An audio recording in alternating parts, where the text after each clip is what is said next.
New day, new coffee, depression house is still a thing, so don't look behind me. I know that's gonna make you wanna look, just don't. Today, we're making a new protein coffee flavor combo. I'm thinking the flavor combo is gonna kind of be something like salted caramel, toasted marshmallow, peanut butter cup. This sounds good, doesn't it? I know. Okay, so we're gonna use a little bit of the 0 calorie, 0 sugar, dark chocolate espresso skinny sauce to drizzle in our cup. And then, my favorite, the salted caramel skinny sauce to also drizzle in the cup. Like I said, these are 0 calories, 0 sugar.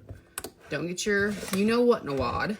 12 ounces of piping hot coffee. I heated up my salted caramel shake for about 1 minute and 10 seconds in the, well, Chef Mike, you know him. Okay. The skinny syrups. Peanut butter cup skinny syrup. Also, again, 0 calories, 0 sugar. I like it sweet. You know, if you don't like it that sweet, baby, cut it out, okay? Toasted marshmallow skinny syrup. If you want to try skinny syrups, babe, it's a must.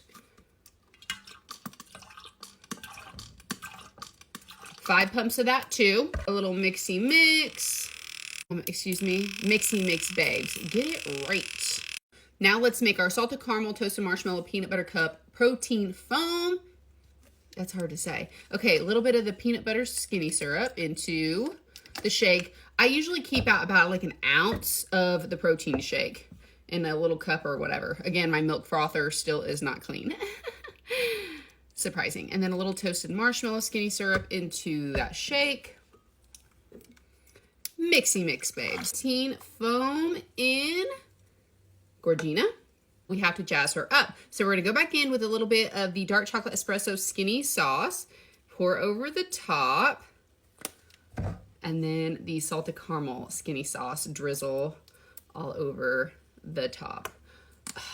Now that is Gorgina. Okay, cheers. Taste test.